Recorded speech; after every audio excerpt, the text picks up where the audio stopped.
لا الہ الا رشتہ اللہ وفا کا ہو تو قائم رہتا ہے اور بے وفائی کا ہو تو ٹوٹ جاتا ہے۔ مدینے کے محبوب سید عالم صلی اللہ علیہ وسلم نے مکہ فتح کیا، شور ہو گیا اذا جاء نصر اللہ والفتح، فتح ہو گئی، ان فتحنا لک فتحا مبینا کے جلوے نظر آنے لگے۔ آج عرب کا نقشہ بدل گیا، حالات تبدیل ہو گئے، دنیا بدل گئی۔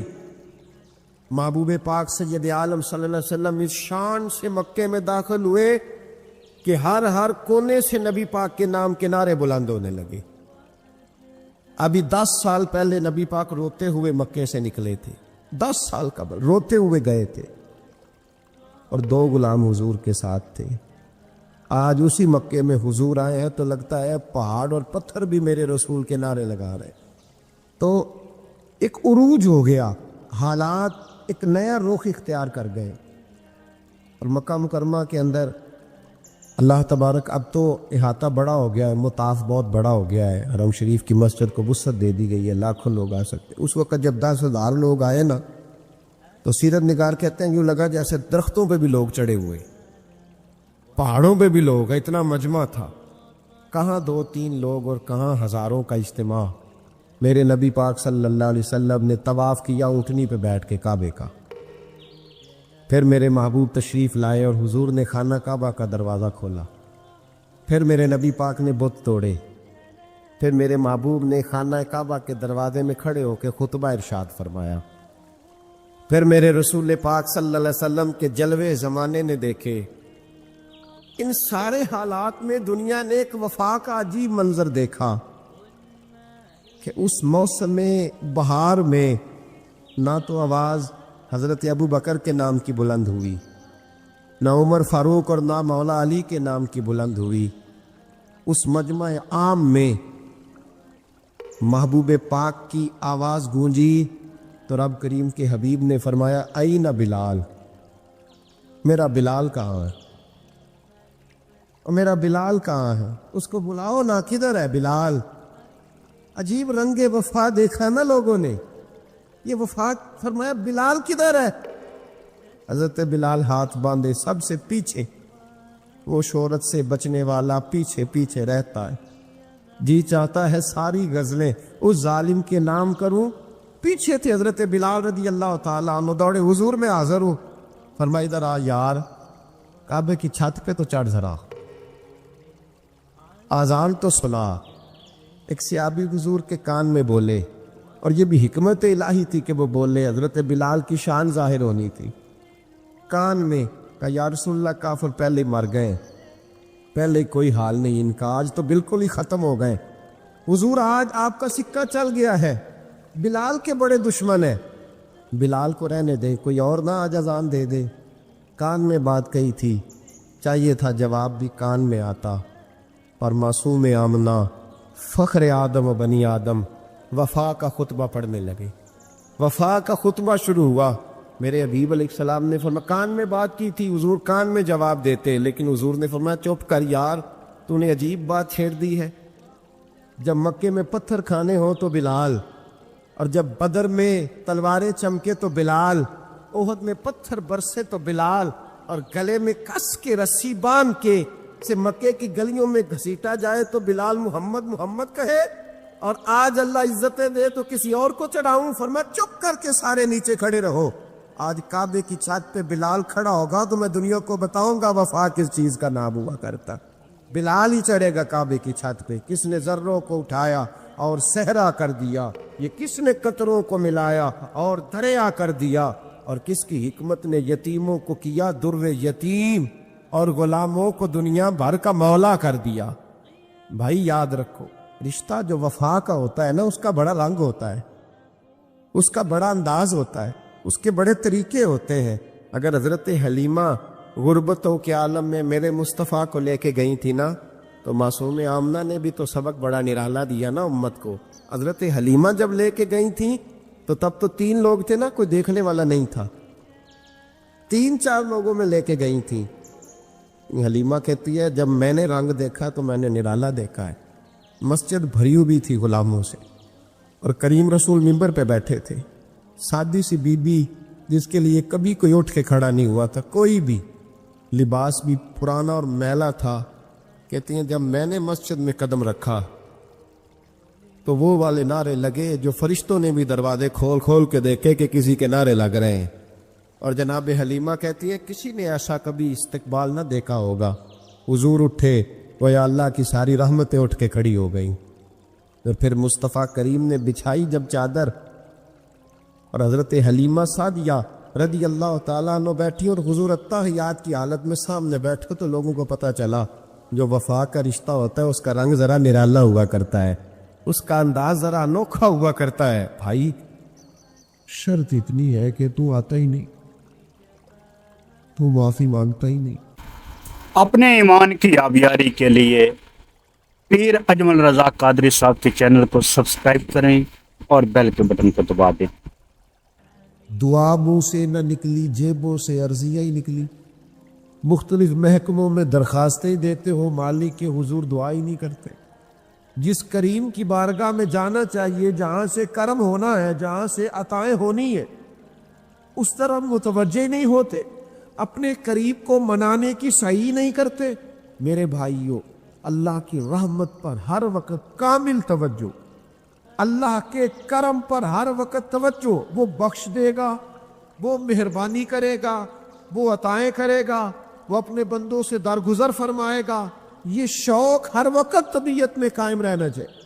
شدید بے سکون، بے چین، مضطرب، الجھے خیالات، سخت بیمار، سخت کمزور، مالی مشکلات کا شکار لوگ، جسمانی بیماریوں سے لڑنے والے لوگ، اور رشتہ داروں اور احباب اور ان کی بے وفائیوں کا شکوہ کرنے والے لوگ، اگر ان ساری تکلیفوں سے نکلنا چاہیں تو حل ایک ہی ہے، ادھر ادھر نہ دیکھے، اپنے رب کی رحمت کی طرف دیکھے، اپنے کریم مالک کے کرم پر توجہ کرے، اور یہ ذہن بنائے کو کتنا بھی بیمار ہو، جب رب شفا دینا چاہے۔ جنہوں نے اپنی جانوں پہ ظلم کیے ہیں، میرے ان بندوں سے فرما دے کیا؟ لا تقنطوا من رحمت اللہ، ان سے فرما دے کہ یہ اپنے اللہ کی رحمت سے نا امید نہ ہو۔ یہ تھی معافی۔ اور وہ جو میں نے کہا نا ذرا گردن جھکائے اور پھر پیشانی بھی چوم لے، بلا مثال و بلا تشبیہ آگے فرما ان اللہ یغفر الذنوب جمیعا، یہ اس ہونے والی اس موجودہ غلطی کی ہی بات نہیں، بے شک اللہ سب گناہوں کو معاف فرما دے گا۔ تو مالک یہ ایک دفعہ ہی ہوگا،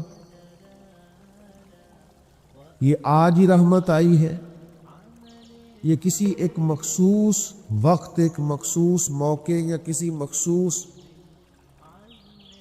تاریخ کے لیے ایسا ہے؟ فرمایا نہیں، انہو هو الغفور الرحیم، اللہ ہے ہی بڑا بخشنے والا اور رحمت فرمانے والا۔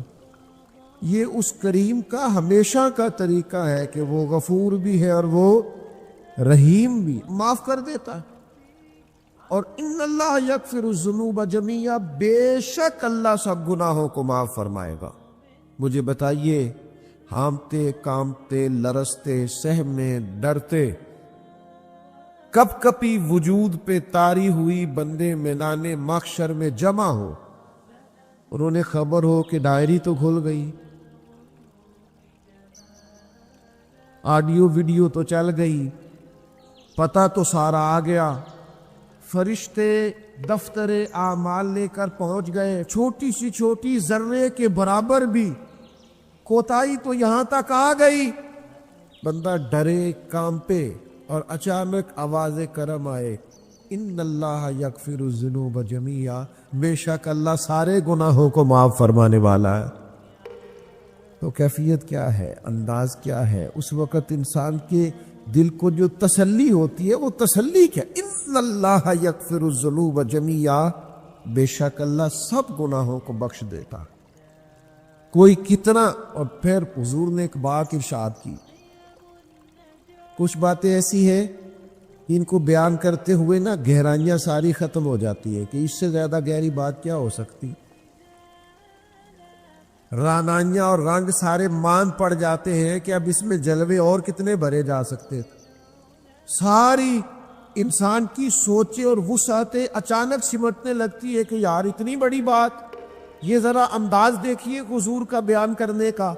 نبی پاک علیہ السلام فرماتے ہیں جب قیامت والے دن اللہ ان لوگوں کو اجر عطا کرے گا نا جن پر دنیا میں مشکلات آتی رہی،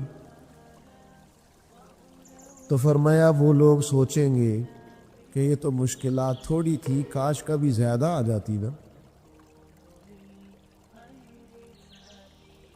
کاش ہمارے وجود کینچیوں سے کاٹ دیے جاتے۔ وہ لوگ سوچیں گے، اور وہ بھی سوچیں گے جن پر مشکلات نہیں آئی تھی کہ کاش کبھی ہم بھی اس چکی سے پس کے آتے نا۔ اس سے زیادہ بھی کوئی اجر ہو سکتا ہے کہ رب کہتا ہے ان اللہ مع الصابرین، جو مصیبت میں صبر کر دے اللہ اس کے ساتھ ہے۔ معیت الہی اس شخص کو نصیب ہو رہی، رحمت خداوندی سے کبھی نظر نہ ہٹائے۔ آتی رہتی ہیں مشکلات، آتے رہتے ہیں دکھ، ہو جاتی ہیں غلطیاں، کمزور ہے انسان، کر بیٹھتا ہے گناہ بھی، لیکن ایک گناہ میرا ماں پیو ویکھے، ایک گناہ میرا ماں پیو ویکھے تے دیوے دیس نکالا، تے لاکھ گناہ میرا مولا ویکھے تے پردے پاون والا، ڈھال دیتا ہے رحمت کا پردہ، کرم ہو جاتا ہے۔ رحمت الہی سے کبھی توجہ نہ ہٹے، اپنے دل کو ٹھنڈا رکھنے کے لیے، طبیعت کو سکون میں رکھنے کے لیے رحمت۔ حضور علیہ السلام فرماتے ہیں بندے سے غلطی ہو جاتی ہے، پھر وہ اللہ کی بارگاہ میں توبہ کرتا ہے تو رب فرشتوں سے فرماتا ہے میرے بندے کو پتا ہے کہ میرے علاوہ معاف کرنے والا کوئی نہیں، تو دیکھو نا وہ آ گیا ہے۔ تو فرشتے اپنے مالک کی بات کی طرف متوجہ ہوتے ہیں تو رب فرماتا ہے گواہ ہو جاؤ میں نے اسے معاف کر دیا۔ حضور فرماتے ہیں اس بندے سے پھر غلطی ہو جاتی، وہ پھر عرض کرتا ہے مالک بھول گیا تھا، غلطی ہو گئی، خطا ہو گئی، گناہ ہو گیا، تو اللہ فرماتا دیکھا نا میرے بندے کو پتا ہے میرے سوا معاف کرنے والا کوئی نہیں، تو جاؤ گواہ ہو جاؤ میں نے معاف کر دیا۔ حضور فرماتے ہیں تیسری بار پھر غلطی ہو جاتی، یہ پھر آ جاتا ہے، تسی تے میں دسو ہنیرا ترے واری آوے او دا لاج کی ہے۔ اسی کہنے تو باز آونا، کہنے کہ نہیں تو نے ٹھیک ہونا، تو نہیں ٹھیک ہو سکتا، تو نے نہیں باز آنا، تیرا علاج اب جا، اب دوڑ جا، تیرا کوئی حل نہیں۔ حضور فرماتے 6 بار آ گیا، تیسری بار آ کے کہتا اللہ معاف کر دے، تو اللہ کہتا پتہ ہے نا میرے بندے کو میرے علاوہ معاف کرنے والا کوئی نہیں، گواہ ہو جاؤ میں نے اسے معاف کر دیا۔ گویا وہ جب جب آتا رہتا ہے رب تب تب اسے معاف فرماتا رہتا ہے۔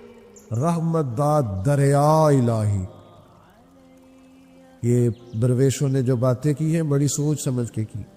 رحمت داد دریا الہی، ہر دم رحمت دا دریا الہی، ہر دم وگد ہے۔ میں نے اگلا شعر نہیں پڑھنا، اتنا ہی میں ایک مصرے میں بات کرنی ہے اسی وقت۔ رحمت دا دریا الہی، اگلا مصرع نہیں کہنا، اس کا معنی کیا ہے سمجھو۔ درویش کہتے ہیں ایسا نہیں ہوتا کہ کبھی کبھی رحمت ملتی ہے، ہر دم وگد ہے تیرا۔ رحمت دا دریا الہی، ہر دم ہر دم دم دم ہر دم وگدا تیرا، بس جے وچوں ایک قطرہ بخشے نا مینوں بھی تے کام بن جاندا ہی۔ دم دم ہر دم سے بندے کو اللہ کی رحمت ملتی ہے، ہر وقت کرم ہوتا ہے، ہر وقت۔ اس کے لیے تو نہ کسی جگہ کی پابندی ہے، نہ وقت کی پابندی ہے، نہ یہ ہے کہ وہ اس وقت میسر ہے اور معاذ اللہ اس وقت میسر نہیں، نہ اسے اونگ آتی ہے نہ نیند آتی ہے۔ صبح بھی کرم، شام بھی کرم، وہ ہر وقت رحم ہی رحم فرماتا ہے۔ اور حضور فرماتے جب اس نے مخلوق بنائی تھی نا اسی وقت اس نے اپنے عرش پہ لکھ دیا تھا لوگوں میرا غضب زیادہ نہیں میری رحمت ہی زیادہ ہے. جس نے بنانے سے پہلے کہا تھا بنانے سے کرو شکر کتنا اور فخر کتنا کروں. تیرے کرم نے مجھے فائز المرام کیا اور بنا کے سید عالم کا امتی مجھ کو گناہ سے پہلے ہی بخشش کا انتظام کیا. نبی پاک صلی اللہ تعالی علیہ وسلم نے فرمایا میرے مومن کی عزت اللہ کی نظر میں کعبے سے بھی زیادہ ہے. میں بڑے زمانے سے کچھ نہیں تو مجھے 20 سال ہو گئے ڈاکٹروں کا چکر لگاتے. والد صاحب بیمار تھے, والدہ بیمار تھی, خود جانا پڑا, کبھی بچوں کو لے کے جانا پڑا. میں نے لہجوں میں بعض جگہ پہ غرور دیکھا, لہجوں میں, یعنی ڈاکٹر کے 2 میٹھے بول نہ بندے کی طبیعت ٹھیک کر دیتے, لیکن وہ اس کے لہجے میں, اب چونکہ وہ ڈاکٹر ہے اور جناب مجھے تکلیف ہے میں ذرا جلدی چیک کرانا ہوں, سب کو تکلیف ہی ہوتی ہے, سارے تکلیف سے جاتے ہیں, باہر بیٹھو دیکھ لیتے ہیں. علم اس کا نام ہے کہ دوسروں کو جاہل سمجھا جائے, علم اس کا نام ہے کہ آپ کو شعور ہی نہ آئے. علم تو آگہی سکھاتا ہے. اگر کوئی عالم ہو کر اپنی ماں کے پیر نہیں دباتا تو پھر اس کے علم نے اسے کچھ بھی نہیں سکھایا, اس کے علم نے اسے کچھ بھی نہیں بتایا. اگر عالم ہو کر اپنے باپ کا حیا نہیں کرتا تو پھر یہ کورس ہے, اس نے لفظ سیکھے ہیڑے ترچے, اسے سمجھ نہیں آئی لوگوں سے پیار کیسے کرنا تھا. آپ کی چیزیں آپ کے اندر روشنی پیدا کریں, آپ کا شعور آپ کو تازہ کرے. دیکھیں نا جتنا پھل زیادہ لگ گیا ٹہنی اتنی جھک گئی. حضرت عبداللہ بن عمر رضی اللہ تعالیٰ عنہ اور حضرت عبداللہ بن عمر دونوں بیٹھے تھے. ایک صحابی ہیں عبداللہ بن عمر بن عاص رضی اللہ تعالیٰ, اور ایک سیدنا فاروق اعظم کے بیٹے ہیں جن کو عبداللہ بن عمر کہا جاتا ہے. دونوں بیٹھے تھے. عبداللہ بن عمر اٹھ کے چلے گئے تو عبداللہ بن عمر نے رونا شروع کر دیا. دیر تک روتے رہے. اللہ کرے کسی کو کوئی ایسا یار ملے جسے مل کے بندہ روئے. ایک باری میری اکھیاں چوں اونا نے اتھرو پونجے سان ہن تے چسکا پہ گیا رونے دا تے ہر گولے آہو زاری دا. وہ چلے گئے اور انہوں نے رونا شروع کر دیا. روتے جا رہے ہیں. بچوں نے کہا کیوں روتے ہو؟ کہنے لگے یار وہ عجیب بات بتا گیا ہے. وہ کہتا میں نے حضور علیہ السلام سے خود سنا ہے کہ جس کے دل میں رائی کے دانے کے برابر تکبر ہو جنت میں نہیں جائے گا. روتا ہوں, انسان ہوں, کبھی کو بات ہو ہی جاتی ہے, کبھی کو پریشانی ہو ہی جاتی ہے. پھر اپنے ارد گرد والوں سے کہنے لگے دعا کرو رب عاجزی کی توفیق دے دے, اللہ بڑے بول سے بچا لے. عزیز بھائیوں, مزاجوں کے اندر حضرت شیخ سعدی رحمۃ اللہ, میں نے کچھ لوگوں کو دیکھا ہے اگر کوئی نیک کام کر لیتے ہیں نا تو پھر وہ کہتے ہیں چونکہ میں نے کیا لہذا ساری دنیا فوراً یہ کرے.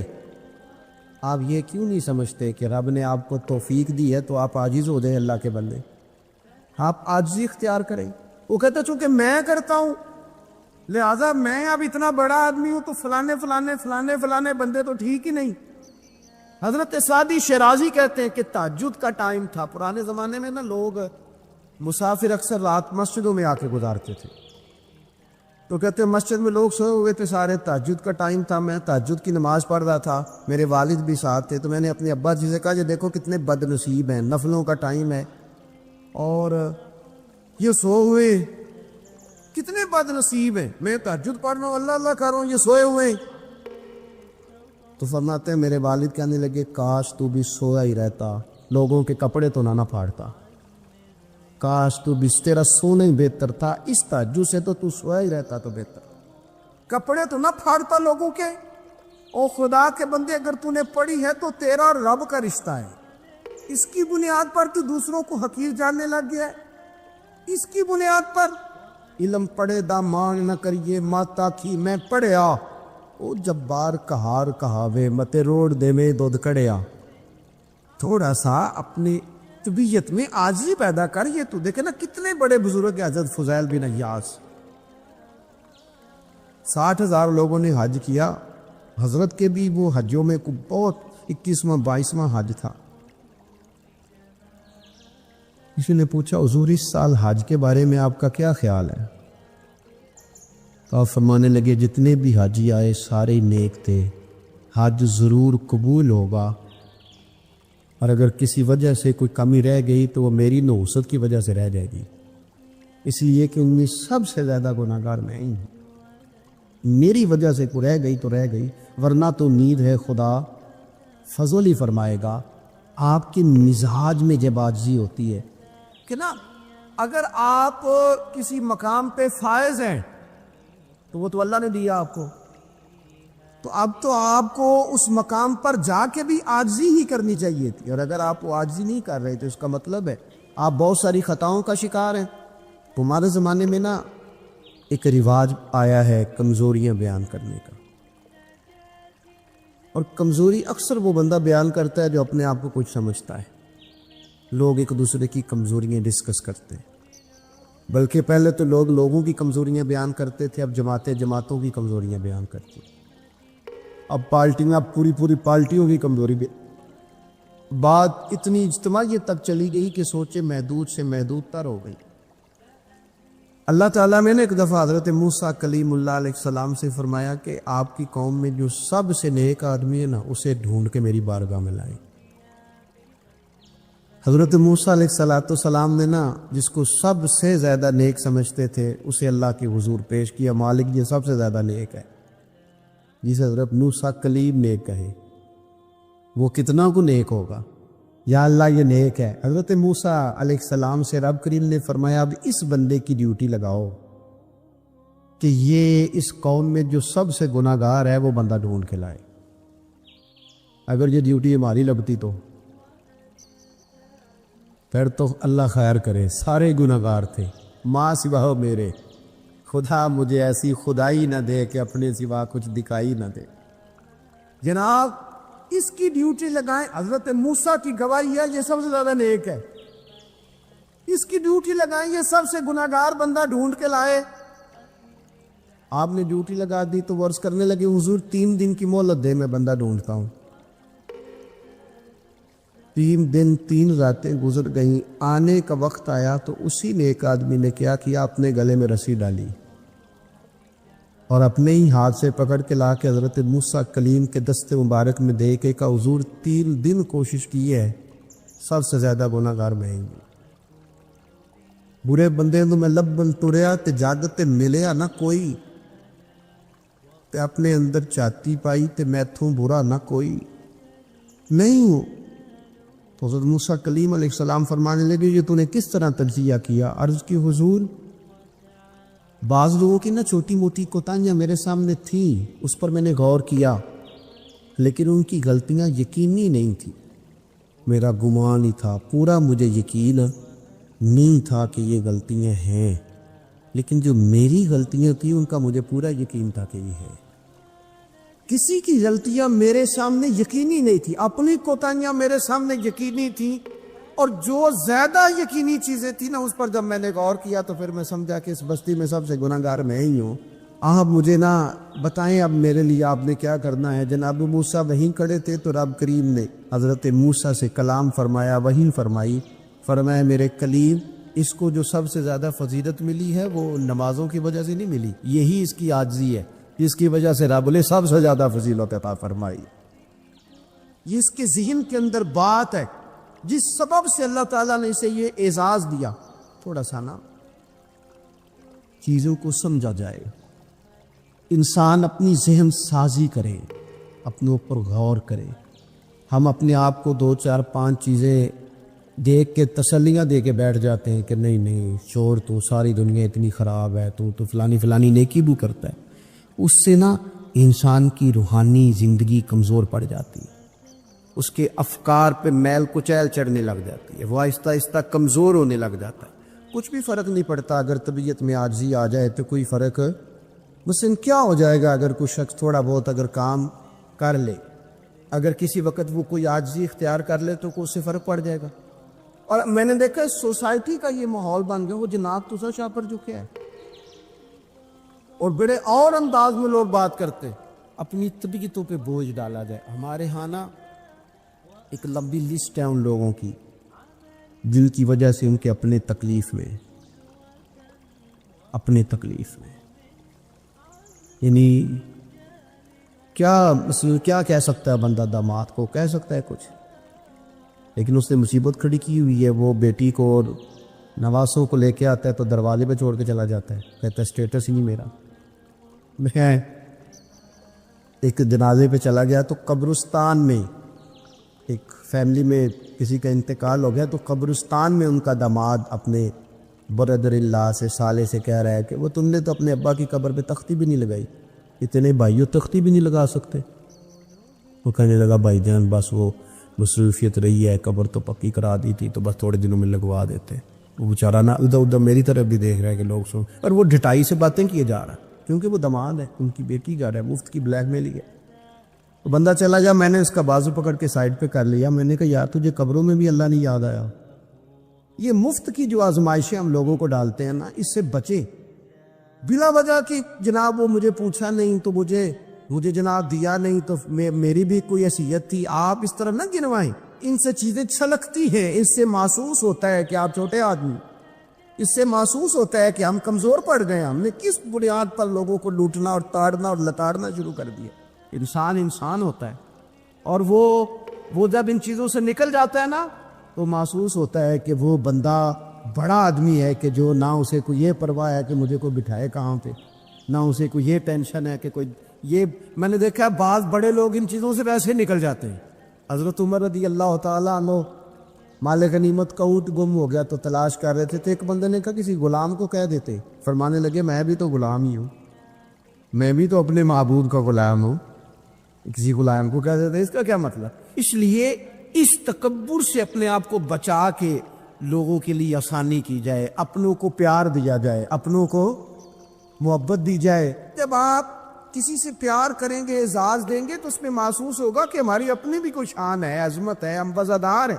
دیکھیں میرے نبی پاک صلی اللہ تعالیٰ علیہ وآلہ وسلم کے صحابہ حضور کا اتنا ادب کرتے تھے کہ نبی پاک صلی اللہ علیہ وسلم کے دروازے پر نہ پوری ہتھیلی سے دستک نہیں دیتے تھے، انگلی کے پوروں سے، ناخنوں سے. ادب ہے. تو کسی نے کہا تھا کہ باب جبریل کے پہلو میں ذرا دھیرے سے، خواجہ فخر الدین فرماتے ہیں باب جبریل کے پہلو میں ذرا دھیرے سے.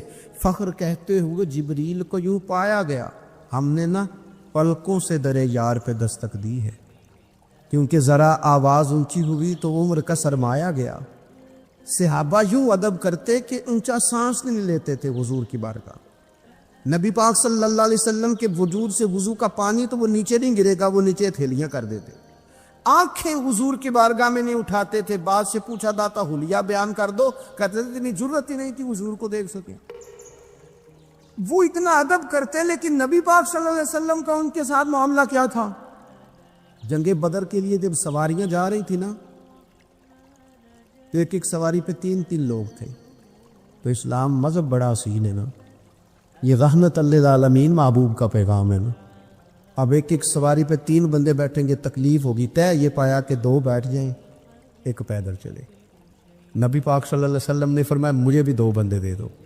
نصیبہ جاگا سیدنا ابو لبابہ کا، حضرت علی المرتضیٰ شیر خدا کا. یہ دونوں رسول پاک صلی اللہ علیہ وسلم کے ساتھ ہیں. اب ایک دفعہ باری حضرت ابو لبابہ سرکار کے پیچھے بیٹھیں گے، مولا علی پیدل چل رہے ہیں. اس شخص کا کمال تو دیکھیں جس کے ہاتھ میں اس سواری کی لگام ہے جس کے سوار مدینے والے رسول ہیں صلی اللہ تعالی علیہ وسلم. پھر باری آئی حضرت علی پیچھے بیٹھے، لگام حضرت ابو لبابہ نے تھام لی. وہ سوئے لال ہزار پھرتے ہیں اور تیرے دن اے بہار پھرتے ہیں. نبی پاک صلی اللہ علیہ وسلم کی سواری کی لگام تھامی ہوئی، باری لگ گئی. حضور نے پیدل چلنا ہے، چپ ہاتھ باندھے دونوں نے. عرض کی حضور خادم جو حاضر ہے، مہربانی کرے نا، آپ بیٹھے نا، ہم پیدل چلتے ہیں آپ کی باری. تو نبی پاک صلی اللہ تعالی علیہ وسلم کا جو لہجہ ہے عزت دینے کا، 2 جملے حضور نے کہے. آپ دونوں جملوں میں حضور نے جو غلاموں کو عزت دی وہ بھی دیکھیے، سمجھانے کا انداز بھی دیکھیے، اور امت کے دلوں میں عاجزی پیدا کرنے کا طریقہ بھی دیکھیے. حضور سید عالم علیہ الصلوۃ والسلام فرمانے لگے تم دونوں مجھ سے زیادہ طاقتور ہو، تم زیادہ طاقت رکھتے ہو کہ پیدل چلو، میں بھی چل سکتا ہوں. اور پھر فرمایا تم دونوں کو کچھ زیادہ اجر کی ضرورت ہے، میں نے بھی تو اپنے رب سے اجر لینا ہے نا. دین کے رستے میں چلنے کا میں نے بھی تو اجر لینا ہے. تھوڑی دیر ہوئی ایک آیا کالیاں زلفاں والا, تھوڑی دیر ہی ہوئی ایک آیا سی کالیاں زلفاں والا, وہ 2 گھڑیاں ہی میرے من وچ رکیا کر گیا نور اجالا. اتنا کرن 2 جملوں سے طبیعت ہی بدل گئی. فرمایا تم کو زیادہ طاقتور ہو, تمہیں کو زیادہ اجر چاہیے. علامہ اسماعیل حقی نے حدیث لکھی, حضرت عائشہ صدیقہ رضی اللہ تعالیٰ عنہ فرماتی ہیں, تفسیر روح البیان میں موجود ہے, کہتی ہے ایک دن حضور اچانک میرے ساتھ آرام فرماتے بستر سے اٹھے نکل گئے. ہمیشہ نبی پاک علیہ السلام کا طریقہ مبارکہ تھا جب رات کو تہجد کے لیے اٹھتے تو کہتے ابو بکر کی بیٹی حق تیرا ہے, وقت تیرا ہے, پر اگر تو اجازت دے تو میں اپنے اللہ کو راضی کر لوں. آج حضور نے پوچھا ہی نہیں, بستر سے اٹھے چلے گئے. کہتی میں اٹھی, میں نے دائیں بائیں دیکھا ماں. اپنے ایمان کی آبیاری کے لیے ہمارے چینل وائس آف ARQ کو سبسکرائب کریں اور بیل کے بٹن کو دبا دیں. نکل گئی حضور کو تلاش کرنے. کہتی ہیں جب میں باہر گئی مسجد نبوی شریف کے ساتھ جنت البقیع کی جانب, نبی پاک سجدے میں تھے. کہتی ہیں میں گئی, تھوڑی دیر کھڑی ہوئی, حضور نے آہٹ سنی تو پوچھا تو کون ہے؟ میں نے کہا میں عائشہ ہوں. تو محبوب نے فرمایا یہ عائشہ کون ہے؟ میں نے کہا یا رسول اللہ میں آپ کی زوجہ. فرمایا زوجہ کیا ہوتی ہے؟ یا رسول اللہ میں ابو بکر کی بیٹی. تو نبی پاک نے فرمایا یہ ابو بکر کون ہے؟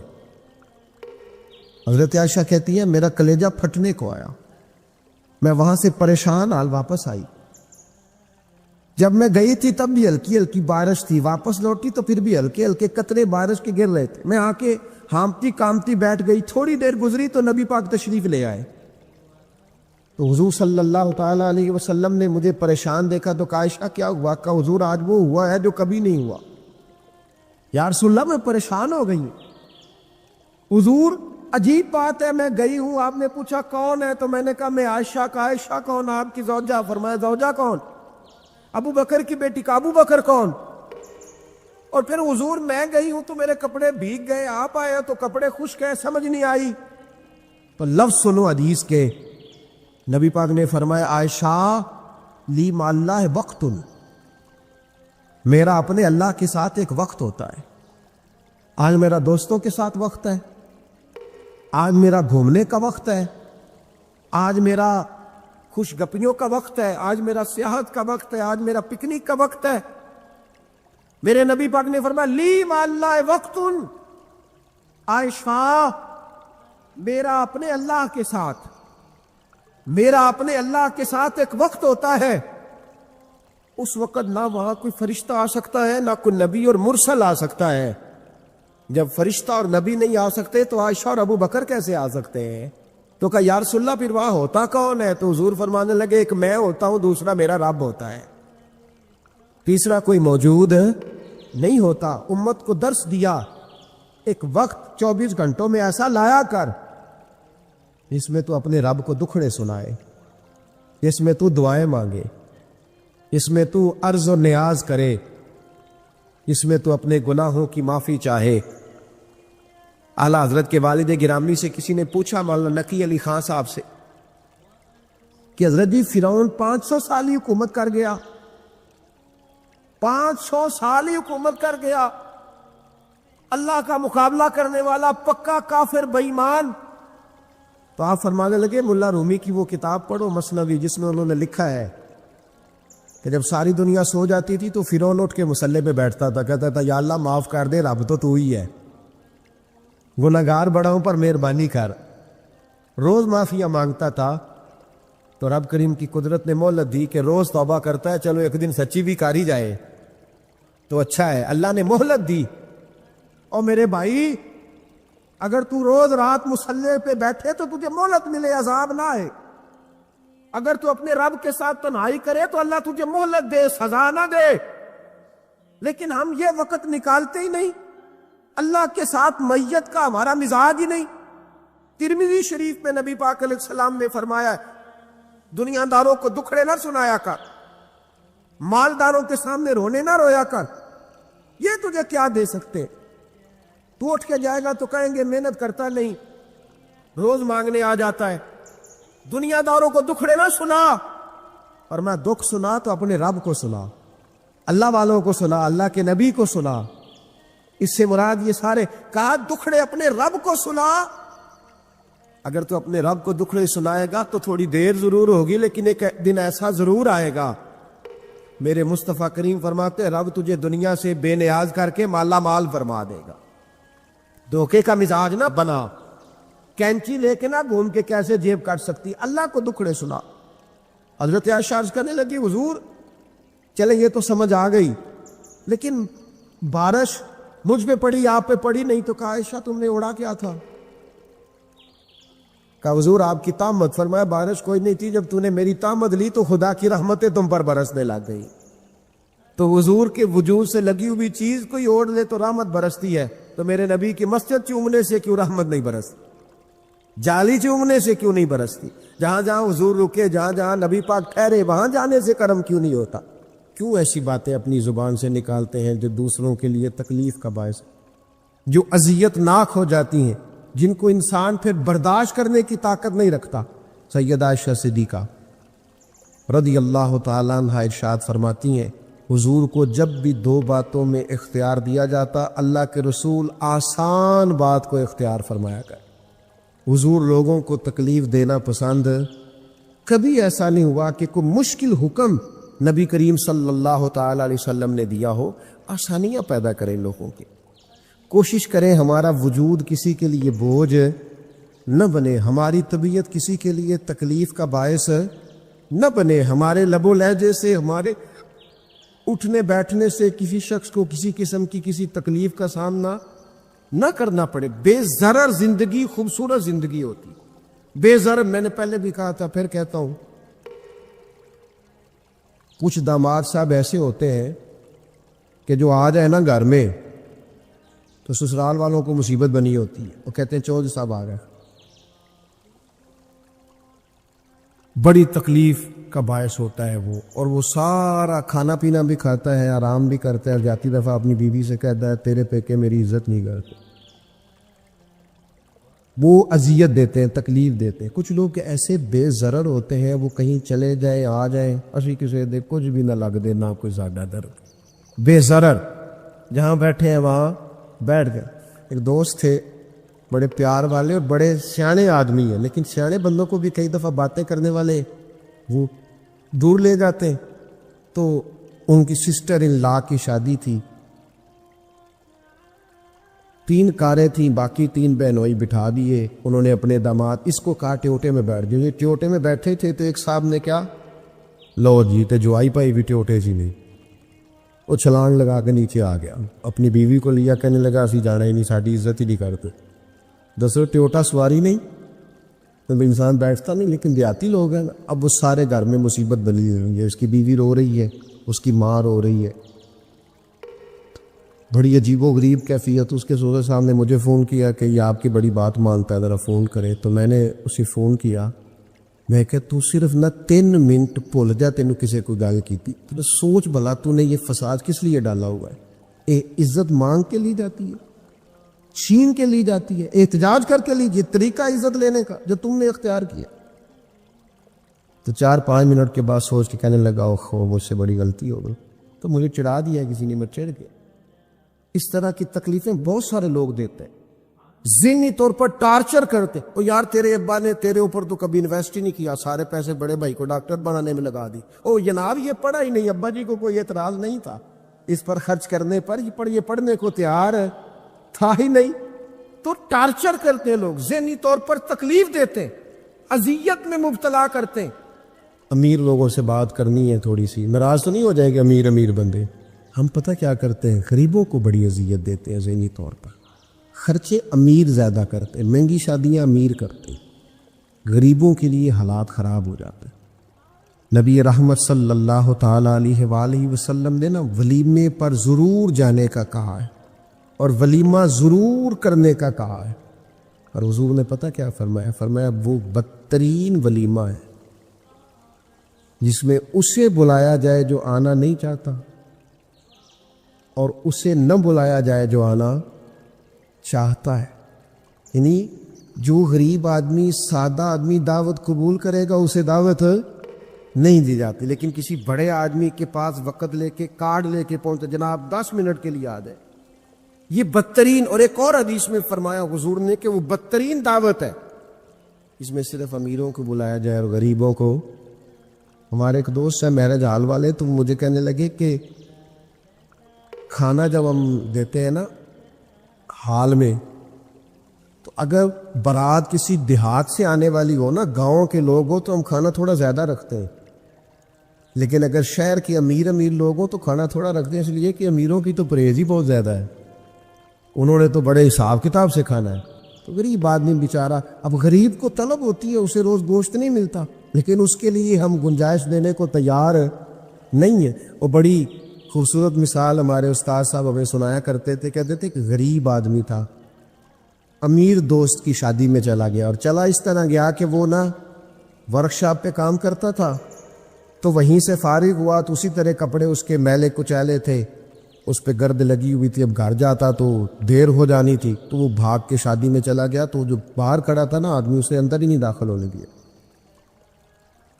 اس نے کہا جناب آپ کدھر آ گئے ہیں، تو بڑے امیر رئیس اعظم کی شادی ہے۔ اس نے بڑی منت کی، بالآخر وہ رو پڑا، یار تیری مہربانی، میرا قریبی دوست ہے مجھے دا۔ اس نے کہا جناب آپ جا ہی نہیں سکتے، حالت تو دیکھیں اپنی۔ اب وہ دوڑا گیا گھر، تیزی سے کپڑے بدل کے واپس آیا، شادی بالکل اینڈ پہ ہو چکی تھی۔ اب جب وہ سوٹ بوٹ اور وہ مایا شایا اور وہ جناب اس کا لباس بڑا حسین، تب اس کے لیے خود سے دروازہ کھولا گیا، وہ اندر گیا تو ساتھ رو رہا ہے، اور ساتھ وہ ڈونگا لے کے نا سالن والا برتن، تو اس میں کبھی اپنا کرتا ڈالتا ہے، کبھی اپنا بازو ڈالتا ہے کرتے کا۔ لوگوں نے کہا یہ کیا کر رہے ہو؟ کہنے لگا یہ میری تو دعوت نہیں، یہ تو کپڑوں کی دعوت ہے، اگر میری دعوت ہوتی تو میں تو پہلے بھی آیا تھا، اسی شکل و صورت کے ساتھ آیا، لیکن مجھے اندر گھسنے نہیں دیا، میری غربت نے کیا مجھ کو زمانے میں بدنام، تیری دولت نے تیرے عیب چھپا رکھے، تو یہ تو ان کپڑوں کی دعوت ہے، میرے کپڑے بہترین پہنے ہیں تو مجھے گھسنے دیا ہے، لہذا کپڑے ہی روٹی کھائیں گے، میں روٹی اذیت دی جاتی ہے، تکلیف دی جاتی، آزمائش میں مبتلا کیا جاتا ہے۔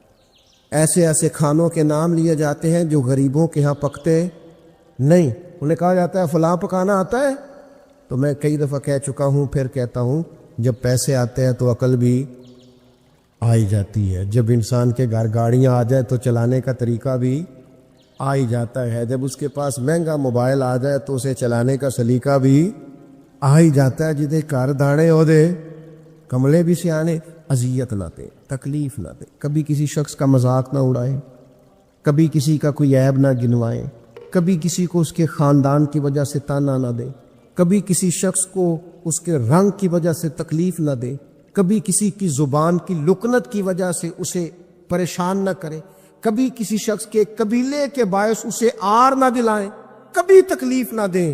ایک صحابی نے جب حضرت بلال حبشی سے کہا تھا نا وہ حبشن کے بیٹے، تو نبی کریم نے فرمایا تمہارے اندر سے ابھی جاہلیت کی باتیں نہیں گئی، حبشن کا بیٹا کہتے ہو؟ کوئی عربی، کوئی اجمی، کوئی گورا، کوئی کالا، کسی کو کوئی فضیلت نہیں، الا بالتقوی، ان اکرمکم عند اللہ اتقاکم، اللہ کے نزدیک اس کی عزت ہے جو زیادہ پرہیزگار ہے۔ بھائیو، ذہنی طور پر لوگوں کو ٹارچر کرنا چھوڑ دیں، تکلیف دینی چھوڑ دیں، آزمائش میں ڈالنا چھوڑ دیں، پریشان کرنا چھوڑ دیں۔ ہم اس طرح کا رویہ کرتے ہیں بعض اوقات کہ جو انتہائی خوفناک ہوتا ہے، کربناک ہوتا ہے، دردناک ہوتا ہے۔ لوگ اپنی زبان سے کچھ کہہ تو نہیں پاتے، کمزور ہوتے ہیں، لیکن اللہ کے حضور جا کے روتے ہیں۔ اس وقت سے ڈریے جب کوئی ہماری شکایت رب کی بارگاہ میں لگائے، جب کوئی کچھ بگاڑ تو نہ سکے پر اللہ رسول کے حضور جا کے کہے کہ اس نے بڑا ستایا ہے، تکلیف دی ہے، اس اذیت سے لوگوں کو بچائیں۔ لوگ جب کسی غریب آدمی کو کچھ دینے کے بعد احسان جتلا رہے ہوتے ہیں اور اس پر اپنی نیکیاں گنوا رہے ہوتے ہیں، اور وہ بغیر کسی ٹھہراؤ کے بولتے چلے جاتے ہیں، تو آپ اندازہ کر سکتے ہیں کہ اس مجبور، تنگ دست اور غریب آدمی پر کیا گزرتی ہے، اس کا دل کن بے چینیوں، بے قراریوں اور پریشانیوں کا شکار ہوتا ہے۔ لیکن ہمارے ہاں تکلیف دینے والے ایک منٹ کا بھی وقفہ کرنے کو تیار نہیں ہوتے۔ اللہ کے پیارے رسول صلی اللہ تعالی علیہ وسلم نے 3 لوگوں کے بارے میں ارشاد فرمایا یہ جنت میں نہیں جائے گی۔ نسائی شریف میں یہ حدیث موجود ہے۔ یا رسول اللہ صلی اللہ تعالی علیہ وسلم کون کون لوگ؟ ایک فرمایا جو شراب کا عادی ہو، دوسرا فرمایا جو والدین کا نافرمان ہو، اور تیسرا حضور فرماتے ہیں جو احسان جتلانے والا ہو، جنت میں نہیں جائے گی۔ نیکی کی ہے اب تو بھول جا، اور نیکی کی ہے تو اسے محض اپنے رب کی رضا کے حصول کا ذریعہ سمجھ۔ تو احسان جتلا رہا ہے، یہاں تک کہ والدین کے ساتھ، بہن بھائیوں کے ساتھ، دوست احباب کے ساتھ، قریبیوں کے ساتھ نیکی کر کے بھی لوگ احسان جتلاتے، ضائع ہو جاتی جو نیکی۔ یعنی عجیب بات ہے نا، حضور فرماتے ہیں احسان جتلانے والا جنت میں نہیں جائے گا، یعنی نیکی کر کے دوزخ خرید لی، احسان کر کے، خرچ کر کے اپنے لیے جہنم کٹھی کر لی۔ کیوں؟ احسان جتلایا، اس نے بتلایا ہے۔ یوں تو ہر ایک کو شیطان سے ڈر لگتا ہے، اور مجھ کو اس دور کے انسان سے ڈر لگتا ہے، اور جس کی ہر بات میں پوشیدہ ہو نشتر کی چبھن۔ شاعر کا تخیل دیکھیے، نشتر کی چبھن، جس کی ہر بات میں پوشیدہ ہو نشتر کی چبھن، ایسے ہر صاحب احسان سے ڈر لگتا ہے۔ اس طرح کے احسان کرنے والوں سے خوف آتا ہے کہ اللہ بچا ان سے۔ کچھ لوگ اذیت دیتے ہیں، تکلیف دیتے ہیں، آزمائش میں ڈال دیتے۔ کسی کے گھر مہمان چلے گئے، آپ کو چند لمحوں کے لیے جانا ہے، تو آپ وہاں جا کر ایک بڑے زبردست قسم کے انجینئر کیوں بن گئے؟ یہ دیوار پہ کیا کام کرایا ہے، یہ کس سے کرایا ہے، یہ اگر آپ کو میں ایک بندہ بتاؤں، اگر فلاں سے آپ کام، بھئی آپ کو تو بطور مہمان بلایا گیا ہے، آپ کو کس نے کہا ہے کہ آپ کو انجینئر کے طور پہ دعوت دی ہے؟ آپ آئے ہیں، تشریف رکھیے، اور جتنی دیر آپ کو کہا جاتا ہے آپ بیٹھیے، اور پھر اس پر تبصرہ ہے، یہ فرنیچر کہاں سے لیا ہے، یہ قالین کہاں سے آیا ہے، اتنے سوال جواب۔ بعض دوست ایسے ہوتے ہیں جن سے کہنا پڑتا ہے کہ میرے بھائی آپ مہربانی کریں، ہم آپ کو نہ انجینئر سمجھتے ہیں نہ اچھا ڈیزائنر سمجھتے ہیں، ہم نے تو آپ کو ملنے کے لیے بلایا تھا، آپ آئیے اور جائیے۔ اور اتنے زیادہ تو مطلب وقت ہی نہیں ہے انسان کے پاس کہ وہ جائے اور اتنے زیادہ تبصرے کرے اور جا کے کسی کو تکلیف دے۔ پھر تفتیش کرنا، پوچھنا، اعلیٰ حضرت بریلوی رحمۃ اللہ علیہ کا حرام ہے یہ تفتیش کرنا کہ کسی کی کمائی حلال ہے کہ حرام ہے۔ آپ کیوں تفتیش کرتے ہیں؟ کس نے اجازت دی آپ کو جاسوسی کریں؟ آپ تکلیف دے رہے ہیں سامنے والے کو۔ کیا کرتے ہیں، کیا کماتے ہیں، کہاں سے؟ میرا رب ہے جس نے سب کے پردے رکھے ہوئے۔ اب کیوں ایسی حرکات کرتے ہیں جس کی بنیاد پر جناب کا ذریعہ آمدن کیا ہے؟ میرا ذریعہ آمدن یہ ہے کہ آپ دے جاتے ہیں تو میں کھا لیتا ہوں۔ آپ اپنا ذریعہ آمدن کی فکر کریں، آپ دوسروں پر کیوں اس قدر زیادہ بوجھ ڈالتے؟ اور پھر کھانا سامنے رکھا جاتا ہے، یہ میں نہیں کھاتا، تو آپ کو جو کھانا تھا گھر سے لے آتے، کیا یہ اچھا ہوتا؟ یہ میں ایک زمانہ ہو گیا جی میں نے یہ نہیں کبھی کھایا، تو کیا کھاتے ہیں آپ؟ مجھے سالوں بیت گئے ہیں سفر کرتے ہوئے، اور میرے ساتھ پوری جماعت نے سفر کیا ہے، ہفتوں میں گھر سے باہر رہا ہوں، کوئی ایک شخص نہیں، ایسا تو نہیں کہ ساری چیزیں طبیعت کو پسند ہوتی ہیں، لیکن کوئی ایک شخص نہیں بتا سکتا کہ کبھی میں نے کہا ہو یہ مجھے پسند نہیں، میں نے نہیں کھانا لے گیا، یہ میری طبیعت نہیں۔ کیوں؟ میں ایک دفعہ اپنے حضرت صاحب کے ساتھ تھا، ایک جگہ پہ کھانا آیا تو میں نے گھر والوں سے کہا نمک دیجئے گا ذرا، تو صاحب فرمانے لگے بیٹا آپ نے وہ حدیث نہیں پڑھی کہ حضور نے فرمایا کھانا پسند نہ ہو تو چھوڑ دو لیکن عیب نہ نکالو؟ فرمایا کس موسم کے اندر انہوں نے کھانا پکایا ہے اور تم نے انہیں یہ کہہ دیا تمہیں نمک ہی نہیں ڈالنا آتا؟ فرمایا ان کے گھر کا ذائقہ ہے، وہ کم کھاتے ہو، تم تھوڑا زیادہ کھاتے ہوگے نمک، بعض لوگ ذرا کم کھاتے ہیں، تم نے یہ کس طرح کی حرکت کی ہے؟ وہ بیچارے جا کے پہلے وہ ڈانٹے گا کہ تم نے نمک ہی نہیں صحیح ڈالا، وہ نمک مانگ رہے ہیں، کیا ضرورت تھی؟ تھوڑا سا۔ وہ حضرت سلمان فارسی رضی اللہ تعالیٰ عنہ کے گھر میں مہمان آ گئے، آپ نے کھانا رکھا تو وہ صاحب کہنے لگے کبھی پودینے کی چٹنی ہو جاتی نا، تو اب ان کے پاس پیسے نہیں تھے، ان کا لوٹا تھا ان کے پاس پیتل کا یا لوہے کا، لے جا کے گروی رکھا کسی کے ہاں جو وضو کے لیے رکھا ہوا تھا جناب سلمان فارسی، پھر وہ لوٹا گروی رکھ کے پیسے لائے، اس کا پودینہ خریدا اور لا کے مہمان کو دیا، تو مہمان کہنے لگا جی اللہ کا شکر ہے ہم قناعت پسند ہیں، جو مل جائے کھا لیتے ہیں۔ یعنی ایک تو یہ کہ پہلے فرمائش کر دی اور اس کے بعد نیک بننے کا ڈھونگ بھی رچایا۔ بھی کچھ لوگوں کا طریقہ ہوتا ہے، وہ سارا کچھ کرنے کے بعد نا یعنی 2.25 گھنٹے غیبتیں کرنے کے بعد کہنے چلو سانو کی لگے، بھئی آپ 15 منٹ ہی رہ گئے تھے، 2 گھنٹے پورے ہونے لگے تھے، ساری تو کر لی آپ نے، اب پیچھے بچا کیا ہے؟ تو وہ کہنے لگے جی میں قناعت پسند ہوں، جو مل جائے کھا لیتا ہوں۔ تو حضرت سلمان فارسی ناراض ہوئے، جلال میں آ فرمانے لگے اگر تم قناعت پسند ہوتے تو میرا وضو کا لوٹا آج گروی نہ پڑا ہوتا۔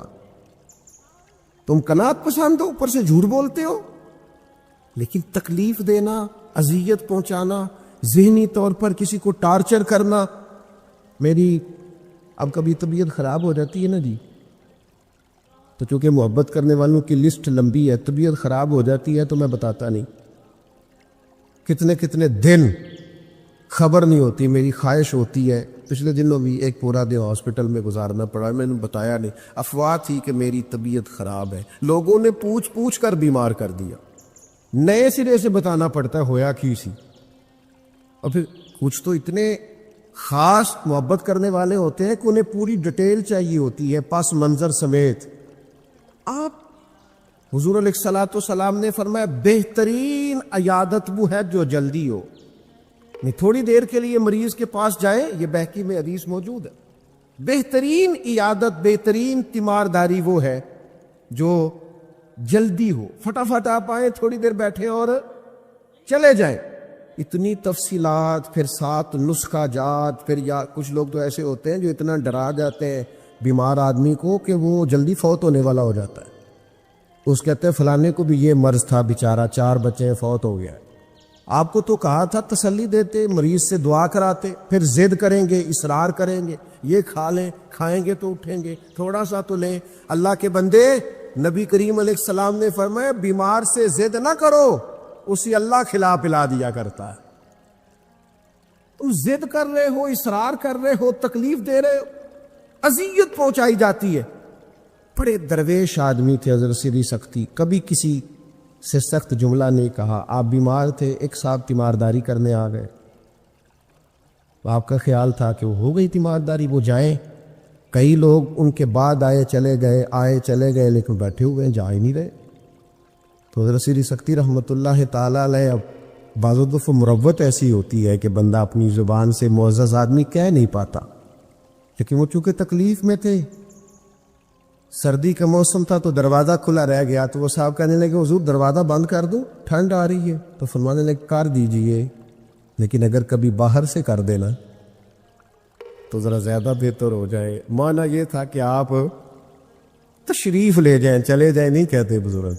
آپ کچھ لوگ ایسے ہوتے ہیں انہیں رخصت بھی ذرا اعزاز کے ساتھ کرنا پڑتا ہے، آپ تشریف لے جائیں اور دروازہ باہر سے بند کر دیں تاکہ ہوا بھی نہ آئے اور آپ جیسا کوئی پکا مہمان دوبارہ بھی نہ آئے۔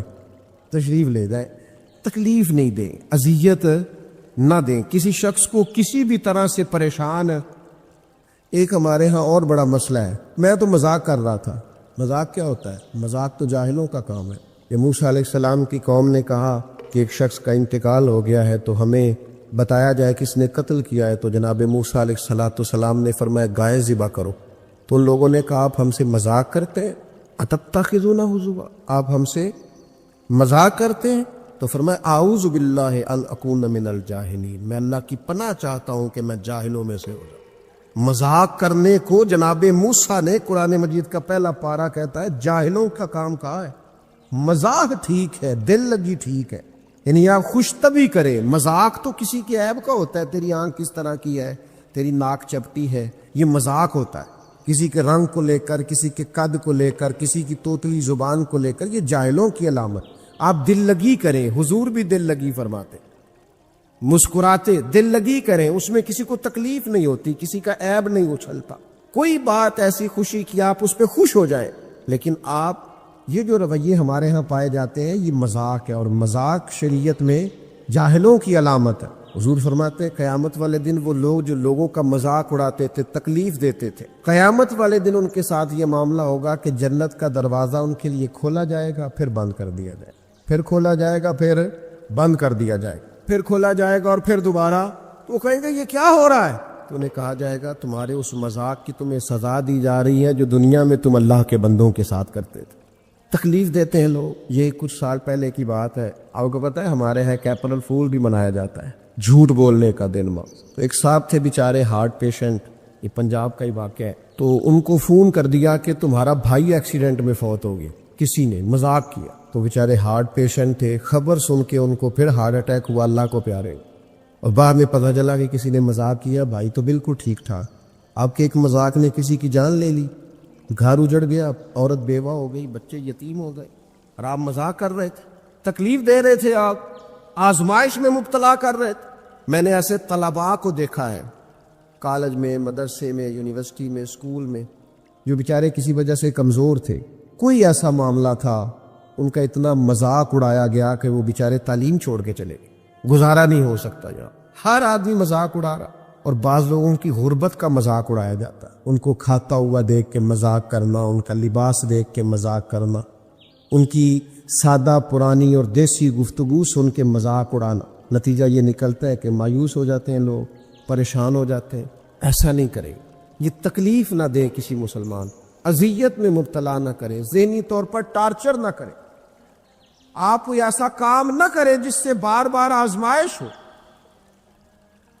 کچھ لوگ زندگی میں گناہ کرتے ہیں، اللہ معاف کرے غلطیاں ہو جاتی ہیں، پھر وہ لوگ توبہ کر لیتے ہیں،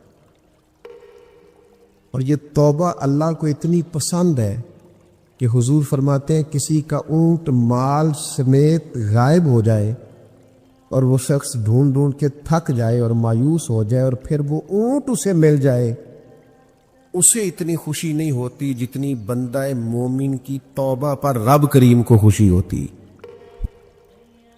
کتنا بڑا انعام ہے۔ حضور فرماتے ہیں ہر شخص خطا کار ہے، پر بہترین خطا کار وہ ہے جو توبہ کرتا ہے خطا کار پر بہترین خطا کار۔ کیا بات ہے اس کی خطا کی، جو خطا کرتے ہی رو پڑا ہے، اللہ کے حضور توبہ کر رہا ہے، لیکن لوگ مذاق اڑاتے ہیں لوگوں کے گناہوں کا۔ وہ توبہ کر چکے ہیں، وہ چھوڑ چکے ہیں، وہ اس راہ سے ہٹ چکے ہیں، لیکن مذاق کرنا، مذاق اڑانا، تکلیف دینا، اذیت میں مبتلا کرنا۔ حضور علیہ الصلوۃ والسلام نے فرمایا کسی شخص سے کبھی کوئی گناہ کیا پھر اس نے توبہ کر لی، فرمایا جس نے دوبارہ اسے اس کا گناہ یاد کرایا، اللہ یاد کرانے والے کو سزا دے گا، مرنے سے پہلے پہلے یہ اس گناہ کے اندر مبتلا ہو جائے۔ مسلم شریف میں موجود، اس کو سزا ملے۔ تو ٹارچر نہیں کریں، تکلیف نہیں دیں، ذہنی طور پر لوگوں کو اذیت میں مبتلا نہ کریں۔ اور پھر رشتے دیکھے جاتے ہیں ہمارے یہاں، تو اس قدر زیادہ مطلب آزمائش میں ہم لوگوں کو مبتلا کر دیا جاتا ہے، اس قدر زیادہ آزمائش میں ہمارا چونکہ دیہاتوں سے تعلق ہے، تو پرانی خواتین کبھی جاتی تھی نا رشتہ دیکھنے کے لیے بیٹے کا،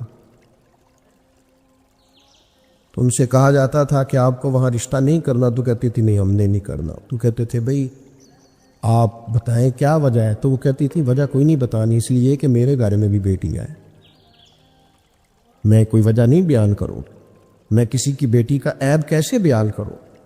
لیکن میں نے اخبار میں اس بیٹی کا تذکرہ بھی پڑھا جو پچھلے 2.5 سالوں سے اس لیے مینٹل ہاسپٹل میں زیر علاج ہے کہ کوئی 50 سے زیادہ لوگ رشتہ دیکھ لے آئے۔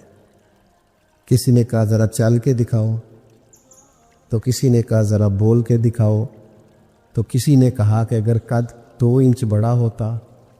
اتنی تکلیف، اتنی اذیت، اور اس دین کے ماننے والے جو دین ہمیں سبق دیتا ہے کہ بیٹیاں اور بہنیں ہوتی برابر ہیں، وہاں یہ رویہ ہمارا۔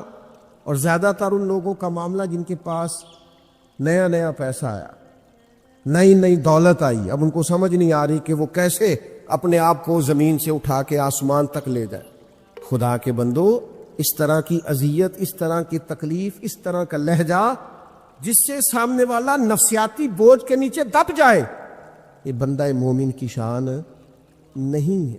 کبھی بھی ایسا نہ کرے، اجلی اجلی سونی سونی صاف ستھری بات کرے۔ مومن کی شان یہ ہے کہ سب کچھ ہو سکتا ہے پر مومن جھوٹا نہیں ہوا کرتا، وہ بددیانت نہیں ہوتا، وہ کسی کو تکلیف نہیں دیتا، اذیت نہ دے، پریشان نہ کرے۔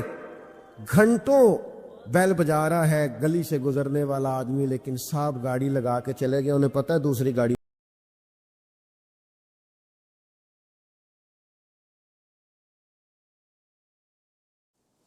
یہ ہمارے channel voice of A R Q کو سبسکرائب کریں اگر وہ باہر اور نکلے بیل کے ہیں بٹن کو دبا آپ کو دیں۔ جانا ہے اور سامنے گاڑی لگی ہوئی ہے تو وہ نکل کے کہتے ہیں کوئی آگ بجھانی ہے، آپ نے جا کے فائر بریگیڈ کی گاڑی پہ بیٹھے؟ نہیں جناب، آگ نہیں بجھانی، لہذا آپ آرام کریں، لگی رہنے دے گاڑی۔ پتہ ہے آپ کو نبی پاک علیہ السلام نے رستے بند کرنے سے منع فرمایا، رستوں کے نشان مٹانے والوں پر لعنت فرمائی۔ یہاں جہاں لکھا ہوتا ہے نا لاہور اتنے کلومیٹر دور ہے، وہاں اشتہار لگا دیتے ہیں لوگ۔ آپ کو پتہ ہے یہاں اشتہار لگانا منع ہے، رستوں کے نشان مٹانے والے کو ملعون کا ہے حضور، تکلیف دے رہے اللہ کے بندوں کو، آزمائش میں ڈال رکھا ہے۔ نبی کریم علیہ السلام کے پیارے غلام اور امت کے لیڈر سیدنا عمر فاروق رضی اللہ تعالیٰ مکہ مکرمہ تشریف لے گئے تو پتہ چلا ایک سردار نے روڑے رکھ کے اپنی گلی میں کچھ جگہ اونچی کر لی ہے، لوگوں کو گزرنے میں تکلیف ہوتی ہے، یہ حضرت عمر ہے۔ انہوں نے یہ نہیں کہا کہ مجھے عالمی مسئلہ بتاؤ، گلی محلے کا کیس میں سنوں، جاؤ بلدیہ والوں سے بات کرو، یہ نہیں فرمایا کہ جناب ایک سردار نے گلی میں پتھر رکھ لیے ہیں اپنی کسی سہولت کے لیے، لوگوں کو تکلیف ہوتی۔ جناب عمر درہ لے کے گئے، سردار کے دروازے پہ دستک دی، مکہ مکرمہ میں تھے حضرت عمر، وہ باہر آئے، فرمایا روڑے تم نے رکھے؟ جناب میں نے رکھے۔ فرمایا اٹھانے بھی تمہیں پڑیں گے، نکلو باہر، تم نے اللہ کے بندوں کا رستہ کیوں روک دیا؟ اٹھاؤ انہیں، لے کے چلو۔ یہاں تو عجیب حالت ہو گئی ہے، آپ کسی کو کہہ کے دیکھیں، اس نے ایک موٹر سائیکل گزارنی ہوتی ہے صرف، لیکن سارے آنے جانے والوں کا رستہ اس نے تھڑی بنا کے روک دیا ہے، اسے کیا لگے؟ اذیت نہ دے، تکلیف میں مبتلا نہ کرے، اللہ کے بندوں کے لیے آسانی کریں، کوشش کریں ہمیشہ کہ اگر ہم کسی شخص کے ساتھ آسانی کر سکتے ہیں، سہولت دے سکتے ہیں تو اسے سہولت دیں۔ لیکن وہ ایسا عجیب معاملہ ہو گیا ہے آج کل کہ آپ کسی کو کسی ایسی معاملے میں سمجھانے کی کوشش کرتے ہیں تو وہ الٹا اس پر دلائل دیتا ہے، تو میں نے دیکھا ہے ذہنی تناؤ بڑھ رہا ہے، تفکرات میں انتشار ہے، لوگ پریشان ہیں، عجیب و غریب سا الجھاؤ ہے، تھوڑی دیر کی لڑائی کے لیے، تھوڑی دیر جیتنے کے لیے لوگ ایسی ایسی بات کر دیتے ہیں جو رات کو سونے نہیں دیتی آدمی۔ دیکھو حضور علیہ السلام نے فرمایا پہلوان تو وہ ہے جو غصے کے وقت اپنے آپ کو کنٹرول کرے، اپنے آپ کو کنٹرول کر لے، غصہ چڑھا ہوا تو پہلوان ہے۔